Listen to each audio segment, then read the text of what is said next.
Сәлеметсіз бе оқушы, 66 сабақ геометриялық фигуралардың жіктелуі. Бірінші есепте геометриялық фигуралар жиынына қара дейді. Бұл жерде жиындарда бірнеше фигуралар берілген, геометриялық фигуралар. Бірінші есеп, бұл жиында неше элемент бар? Мына элементтің бәрін санап шыққан кезде бізде 21 элемент бар. Яғни нүкте, бұрыш, тұйықталған сызық, қисық сызық, шеңбер, бес бұрыш деген сияқты осындай 21 элемент бар. Екінші, оның элементтерін жиындарға бөл.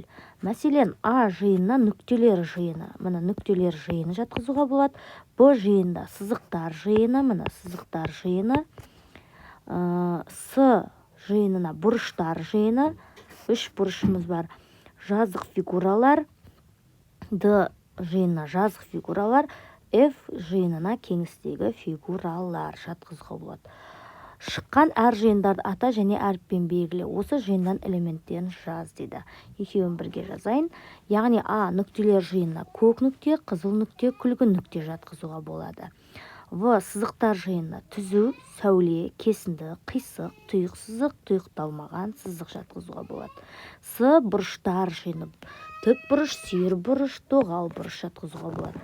Д жазықта фигурал 3 бұрыш, шаршы, тік 4 бұрыш, 5 бұрыш, дөңгелек жатқызуға болады. F кеңістегі фигураларға куб, конус, цилиндр, пирамида. Жалпы 21 элемент бар. Екінші есеп, дәптерге түрлі түсті қарындашпен нүкте белгілеп, кесінді, сәуле, түзу, бұрыш, сынық және қисық сызықтарсыз. Ең бірінші нүкте салайын. Нүкте. Екінші кесінді. Кесінді бізде түзудің екі шеті шектелген бөлігі мына. Бұл бізде кесінді. Келесі бізде сәуле. Сәуле бір жағы нүктемен шектелетін түзуді айтады. Келесі бізде түзу. Түзу бізде шексіз кете береді. Келесі бізде бұрыш. Сынық және қисық сызықтарсыз. Қисық бізде әр қалай берілуі мүмкін. Мысалы бұлай жасайын. Тағы соңғысы бізде қисық сызықтар. Қисық сызықтар бұлай сызды делік. Жақсы. Енді сен қандай бұрыш сыздің? Бірінші мен мына бұрыш мынау сүйір бұрыш сыздым. Сүйір бұрыш. Қандай сызықтар сыздің? Тұйықталған ба, әлде тұйықталмаған ба? Мен бұл жерде тұйықталған сызық сыздым. Тұйықталған.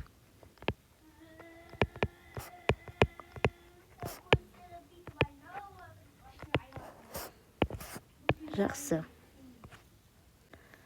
Үшінші есеп практикалық жұмыс. Партаға төмендегі фигуралардың модельдерін қойып, оларды салыстыр, не байқадың? Бірінші мен дөңгелекпен кез келген көп бұрыш. Көп бұрышым менің 6 бұрыш.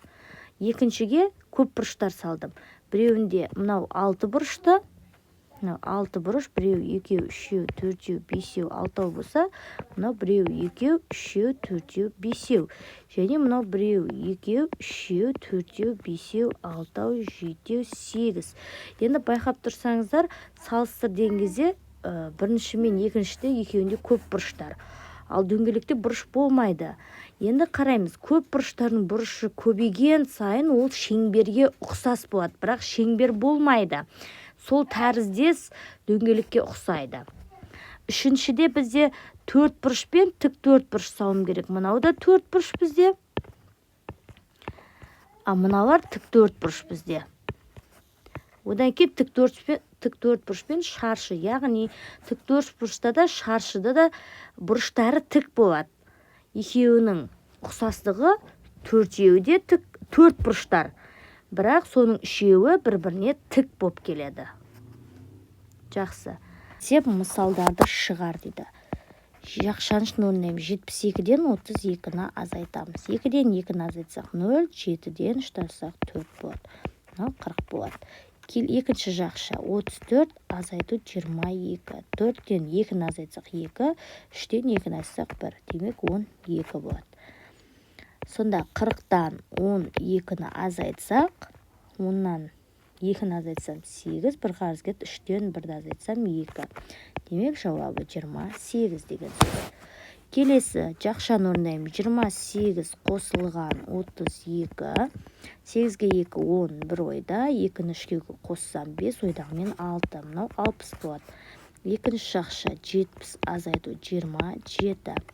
10-нан 7-ні айтсақ 3, бір қарыз кетті. 6-тан 2 4 43. Демек 60-тан азайтам 43-ті. 10-нан 3-ті азайтсақ 7, бір қарыз берді. 5-тен 4-ті азайтсақ 1. 17 болады. Жақсы.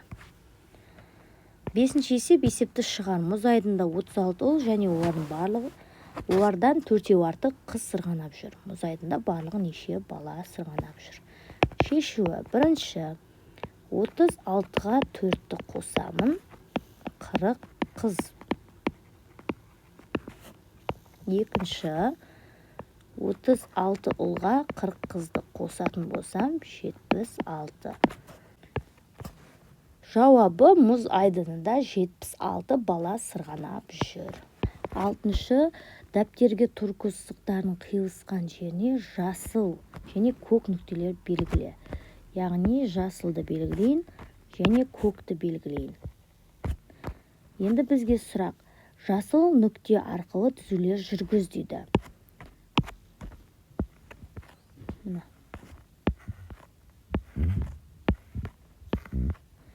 Яғни қарап тұрсақ, біз шексіз түзулер жүргізуге болады. Шексіз. Келесі, басы көк нүкте болатындай сәулесіз дейді. Сәуле, мына.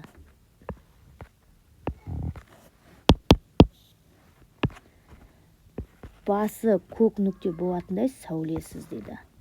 Сәулесіз батырым.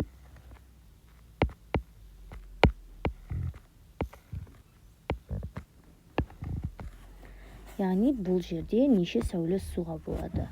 Яғни бұл жерде де шексіз сәуле сызуға болады. Келесі 7-ші есеп, кел ойнайық дейді. Фигураларды олардың қабырғалар санының суреті бойынша орналастыр. Енді осы фигуралардың әріптерін құралған сөзді оқы. Яғни бізде П әріпінде 4 бұрыш бар. Р әріпінде 6 бұрыш бар. С-да 3 бұрыш бар. О-да 5 бұрыш бар. Және Т-да 1, 2, 3, 4, 5, 6, 7 бұрыш бар. Енді бізде өз суреті бойынша орналастыр дейді. Яғни әріптерін жазып шығам. С, П, О, Р және Т. Спорт сөзі шықты. Жақсы.